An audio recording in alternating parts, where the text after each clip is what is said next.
बिस्मिल्लाहिर्रहमानिर्रहीम, अस्सलाम वालेकुम। मैं हुसैन इकबाल हूँ, हमारे यूट्यूब चैनल देख रहे हैं। तो जनाब, मैं हमेशा कहता हूँ कि लीडर और गिदड़ में फ़र्क होता है। एक जानिब इमरान खान साहब जो पाबंद सलासल हैं और कई सैकड़ों मुकदमात का जो है वो सामना कर रहे हैं, लेकिन उसके बावजूद वो अपना बयानिया जो वो सोचते हैं, जो वो कहना चाहते हैं, वो किसी ना किसी ज़रिए से जो है वो लोगों तक पहुँचा लेते हैं। और दूसरी तरफ जो नवाज शरीफ साहब हैं, जो सो कॉल्ड लीडर हैं, और मुस्लिम लीग नून जो है वो उनको अपना सबसे बड़ा जो हुक्म का इक्का है वो समझती हैं कि जनाब नवाज शरीफ साहब हैं और उनकी वजह से हम इलेक्शन भी जीत जाते। यही उन्होंने सोचा था जब नवाज शरीफ साहब पाकिस्तान में आए थे, लेकिन 8 फरवरी को जिस बुरी तरह से उस पत्ते का जो है वो बेड़ा गर्क किया अवाम ने, उसके बाद नवाज शरीफ साहब जो है वो मंदिर आम से गायब हैं, मरी में बैठे हैं, अपनी फैमिली के साथ मौसम एंजॉय कर रहे हैं। लोग जाए बाढ़ में, बिजली के बिल पता नहीं कहाँ से दे रहे हैं, लोग कैसे कैसे दे रहे हैं, लेकिन नवाज शरीफ साहब जो है वो मरी की ठंडक जो है वो एंजॉय कर रहे हैं। आज भी पाकिस्तान मुस्लिम लीग नून के 2 इजलास थे। एक नवाज शरीफ साहब जो है वो मरी के अंदर, उनकी बेटी जो वजीर आला है पंजाब की, वो उस इजलास में मौजूद थी। फिर जो नायब वजीर आजम है इसहाक डार साहब तक वो भी उस इजलास में जो है वो मौजूद थे। और दूसरी जानिब जो शहबाज शरीफ साहब हैं वो मॉडल टाउन लाहौर में जो है वो इजलास अपने कर रहे थे। और मामला फिर वही है कि वो जो आजकल हुकूमत को मुश्किलात हैं, और ख़ासकर जिस तरह कल मखसूस नशिस्तों का फैसला जो है उसका जो बिल पास करवाना है, तरमीम जो करनी है उसमें, वो कैसे करनी है, तो वो डरे हुए हैं। और काफ़ी छुप के नवाज शरीफ साहब जो है वो वार कर रहे हैं। आज अगर बात करें इमरान खान साहब की, तो इमरान खान साहब ने आलमी सतह पर जो डील का तासुर एक दिया जा रहा है कि जनाब खान साहब जो हैं वो एस्टेब्लिशमेंट के साथ कोई डील करने जा रहे हैं या करना चाह रहे हैं, तो उस डील के तासुर को आज इमरान खान साहब ने जो है वो अपने एक इंटरव्यू से मुस्तरद कर दिया है और आलमी सतह पर मुस्तरद कर दिया है। मामला ये है कि इमरान खान साहब का आज जो राइटर्स के अंदर इंटरव्यू लगा, उसके बाद वो जो सवाल उठते थे, वो जो कहा जाता था कि इमरान खान साहब के जनाब ये इंटरव्यू असली नहीं है या पैसे दे के करवाएं, अगर पैसे दे के करवाए जाते हैं तो राइटर जिस तरह का आलमी इदारा है, आप नवाज शरीफ साहब का कोई एक इंटरव्यू उसमें लगवा के दिखा दें, आप मरियम बीबी का एक कोई इंटरव्यू उसमें लगवा दें, शहबाज शरीफ साहब का कोई एक इंटरव्यू उसमें लगा दें, वो लोग किसी रेलिवेंट बंदे का जिसकी मकबूलियत अवाम में हो या जिसका असर पड़ता हो जिसकी बातों का, उसका इंटरव्यू वैसे इदारे करते हैं अगर वो क्रेडिबल लोग हैं। और पूरी दुनिया राइटर्स जो है उसको एक मुस्तनद खबर रिसां अदारा जो है वो समझती है। आज खान साहब ने राइटर्स में इंटरव्यू देते हुए जो आलमी सतह पर डील के तासुर को मुस्तरद किया, और उस इंटरव्यू में इमरान खान साहब ने वाजे किया कि जब तक 8 फरवरी के इलेक्शन में धांधली को कबूल करते हुए ये तस्लीम नहीं करते कि पीटीआई बड़ी अक्सरियत से जीती है, तब तक अदालत से बाहर फौज या हुकूमत के साथ डील या ऐसे ख्याल को मुस्तरद करता हूँ। कि क्लियर खान साहब ने कर दिया कि जब तक 8 फरवरी के इंतखाबात में ये धांधली को तस्लीम नहीं करते ना कि जनाब हमने चोरी की है, डकैती डाली है अवामी मैंडेट के ऊपर, तब तक जो है वो ना फौज से बात होगी ना हुकूमत से बात होगी, हम इनको मुस्तरद करते हैं। फिर उन्होंने मजीद कहा कि इन लोगों के साथ बातचीत का होना ज़्यादा नतीजा खेज होगा जो असल में ताकत रखते हैं।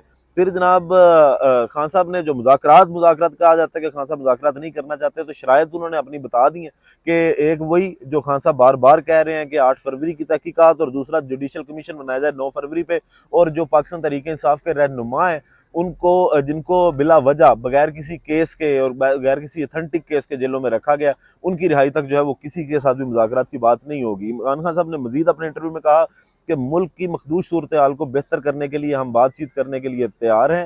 हुकूमत से बात करना बेकार है क्योंकि इन्हें अवामी हमायत हासिल नहीं। उन्होंने 8 फरवरी को चोरी करके इलेक्शन जीता है। मजीद जनाब खान साहब ने कहा कि अगर साफ और शफाफ इलेक्शन करवाए जाएं और मेरे कारकुनों के खिलाफ बोगस मुकदमात का खात्मा किया जाए तो फौज से मुज़ाकरात किए जा सकते हैं। फिर जनाब मजीद कहते हैं कि फ़ौज के साथ बेहतर ताल्लुकात का ना होना बेवकूफ़ी होगी। हमें अपने फ़ौजियों और मुसल्लह अफवाज के पर फ़ख्र है। मैंने तनकीद अफराद पर की थी, ना कि इदारे पर। फ़ौजी क़यादत की गलत फहमियों को जो है पूरे इदारे के खिलाफ नहीं ठहराया जाना चाहिए। अब जनाब ये वाला तासुर जो दिया जा रहा था कि इमरान खान साहब जो है वो किसी के साथ डील करना चाह रहे हैं, और जब इमरान खान ने पहला वो मैसेज भेजा था कि हम जो है वो बात करेंगे और फ़ौज के साथ बात करेंगे, फ़ौज अपना नुमाइंदा जो है वो मुकर्रर करे, हम भी जो है अपने नुमाइंदे मुकर्रर करेंगे और बात होगी फ़ौज के साथ। तो उसके बाद जो चीखें हैं, जो मिर्चें हैं, वो हुकूमती जो अरकान बैठे हुए हैं उनको यहाँ तक लगी कि उन्होंने आके बाकायदा बोल बोल के बताया कि नहीं जी, कोई राब्ते नहीं हो रहे इस्टेब्लिशमेंट के और इमरान खान साहब के, क्योंकि जो मरोड़ असल में उठ रहे थे वो हुकूमत के पेट में उठ रहे थे। अब जनाब ये सारी चीज़ें तो आज इमरान खान साहब ने क्लियर की।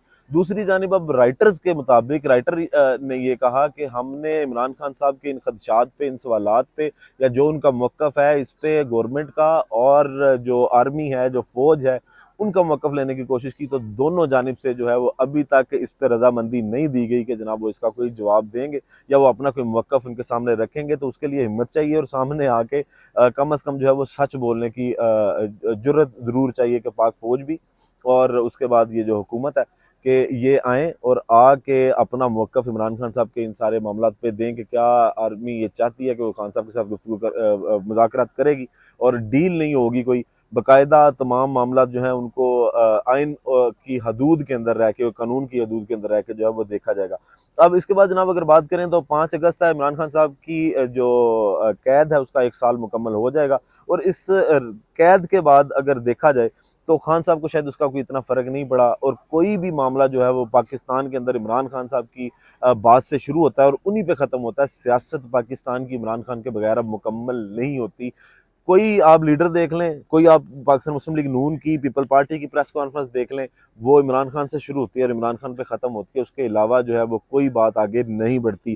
तो एक तो ये है कि खान साहब को 1 साल पूरा मुकम्मल हो जाएगा 5 अगस्त को। दूसरा ये कि 5 अगस्त को पाकिस्तान तहरीक-ए-इंसाफ स्वाबी के अंदर जलसा करने जा रही है और अब से कुछ देर पहले जो वज़ीर आला हैं केपीके के अली मीन गंडापुर साहब, उन्होंने जलसागाह का दौरा किया और उस दौरे के दौरान उन्होंने गुफ्तगू की और उन्होंने बोला कि कल जलसे के अंदर इस्लामाबाद में जलसे की तारीख दूंगा और कोई मुझे रोक के दिखाए कि जनाब हम इस्लामाबाद में जलसा करने जा रहे हैं, कोई कैसे रोक सकता है, मैं ये देखता हूँ।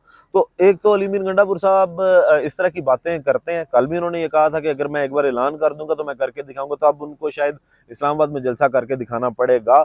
दूसरा ये कि ये जो स्वाबी के अंदर पाकिस्तान तहरीक-ए-इंसाफ जलसा करने जा रही है, ये 2 साल तकरीबन हो गए हैं कि उसके बाद पाकिस्तान तहरीक-ए-इंसाफ का एक बड़ा जलसा होगा और उसके लिए काफ़ी एक्टिव है पाकिस्तान तहरीक-ए-इंसाफ। लेकिन कुछ सवालात हैं इस पे भी उठते हैं। एक तो ये कि क्या अपने ही सूबे में जहाँ पे इनकी हुकूमत है, वहाँ पे जलसा करना कोई इम्पैक्ट डालेगा, कोई बहुत बड़ा इम्पैक्ट डालेगा? और दूसरी चीज़ ये है कि वहाँ पे जो जलसे के पोस्टर्स लगाएंगे, उस जलसे के पोस्टर्स के अंदर पाकिस्तान तहरीक-ए-इंसाफ की जो पंजाब की वो क़यादत है, वो गायब है। उसमें से शाह महमूद कुरैशी साहब गायब हैं। हालाँकि शाह महमूद कुरैशी साहब जब से इमरान खान के साथ खड़े हैं, वो डट के खड़े हैं और उन्होंने जिस तरह जेल काटी है, वो वाक़ई काबिल तहसीन है। उनको उनको तारीफ़ के काबिल है कि वो इमरान खान के बयानिए के साथ कैसे डट के खड़े हैं। फिर उसके बाद परवेज़ इलाही साहब जो हैं, वो गायब हैं और परवेज़ इलाही साहब भी अब भी जो है उनकी तबीयत नासाज़ है और उन्होंने बड़ा अरसा पाकिस्तान तहरीक-ए-इंसाफ के साथ खड़े होने की वजह से जो है वो जेल काटी है। नहीं तो उनके लिए बड़ा आसान था कि वो भी एक प्रेस कॉन्फ्रेंस करते और आज वो आज़ाद घूम रहे होते और शायद इलेक्शन जीत के कोई उनके पास वजारत भी होती। फिर उसके अलावा मुराद सईद साहब जो हैं वो भी गायब हैं। यास्मीन राशिद साहबा का उनके जलसों में कहीं पे तस्वीरें नहीं हैं।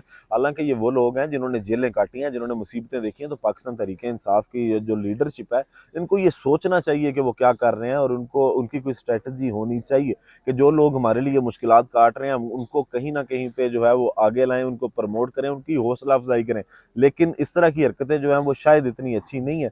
और कल जलसा होगा, पाकिस्तान तहरीक-ए-इंसाफ काफ़ी एक्टिव जैसा कि आपको बताया नज़र आ रही है। तो वो एक उम्मीद की जा रही है कि एक बड़ा जलसा होगा स्वाबी में, क्योंकि एक दिन इस तरह का कि खान साहब की रिहाई को 1 साल पूरा की कैद को उनकी जेल को तकरीबन 1 साल पूरा हो गया और उसके बाद जो कश्मीर डे है उसकी मुनासबत से भी जो है वो शायद लोग बाहर निकलें और एक बड़ा जलसा पाकिस्तान तहरीक-ए-इंसाफ जो है वो वहाँ पे कल कंडक्ट करे स्वाबी के अंदर। अब जनाब इसके बाद बात करें अगर शेर अफजल मरवत साहब की, तो वो भी आजकल टॉपिक बहुत गर्म है क्योंकि शेर अफजल मरवत साहब की पाकिस्तान तहरीक-ए-इंसाफ के मामला इतने अच्छे चल नहीं रहे उनके साथ। जिस तरह फिरदौस शमीम नकवी साहब ने एक नोटिफिकेशन जारी किया जिसके अंदर उनकी पार्टी रुकनीत जो है वो मुअत्तल कर दी गई। फिर बैरिस्टर गौहर साहब ने उस पर कहा कि जनाब मुझे तो इस चीज़ का कोई इल्म नहीं है और मैं जो है वो इस तरह के मामला को इंडोर्स नहीं करता। फिर खान साहब से भी बार बार जब कल जेल में नईम पंजोता साहब ने ये बात की तो उन्होंने भी कहा इस पर बाद में बात करेंगे। तो अभी वो सारी चीज़ें जो हैं वो खुल के सामने नहीं है कि शेर अफजल मरवत साहब का मुस्तकबिल आगे क्या होगा। लेकिन कल पाकिस्तान पीपल पार्टी ने उनको ये दावत दी कि आप आएँ और पाकिस्तान पीपल पार्टी को ज्वाइन करें। आज शेर अफजल मरवत साहब का उस पर रद्द-ए-अमल आया है और शेर अफजल मरवत साहब ने ट्वीट में अपने ये कहा है कि मैं अपने 2 टोक मौक़िफ़ का इआदा करता हूँ कि मेरी सियासत खान साहब और पीटीआई से शुरू होती है और ख़त्म होती है। पीटीआई के बाद मेरे लिए कोई सियासी दुनिया नहीं है। तो अब ये देखना है कि क्या पाकिस्तान तहरीक-ए-इंसाफ में शेर अफजल मरवत साहब को जगह मिलती है या फिर अगर शेर अफजल मरवत साहब को वहाँ से उनकी पार्टी रुकनीयत को मुअत्तल कर दिया जाता है, उनकी एमएनएशिप चली जाती है, जिस पे शेर अफजल मरवत साहब ने कहा था ये खान साहब की अमानत है, वो जब चाहें वो अपनी सीट वापस ले लें। तो फिर क्या वो पीपल पार्टी की उस ऑफ़र को तब भी ठुकराएँगे या फिर वो जो है वो सियासत से किनाराकशी कर लेंगे अगर पाकिस्तान तहरीक-ए-इंसाफ उनके लिए कुछ सख्त फैसला कर लेती है। तो ये आने वाले दिनों में जो है वो इसका भी अंदाज़ा हो जाएगा कि शेर अफजल मरवत साहब का मुस्तकबिल क्या होगा। वीडियो का इख्तिताम करते हैं इसी दुआ के साथ कि अल्लाह ताला पाकिस्तान पर अपनी रहमत नाज़िल करे। पाकिस्तान जिंदाबाद।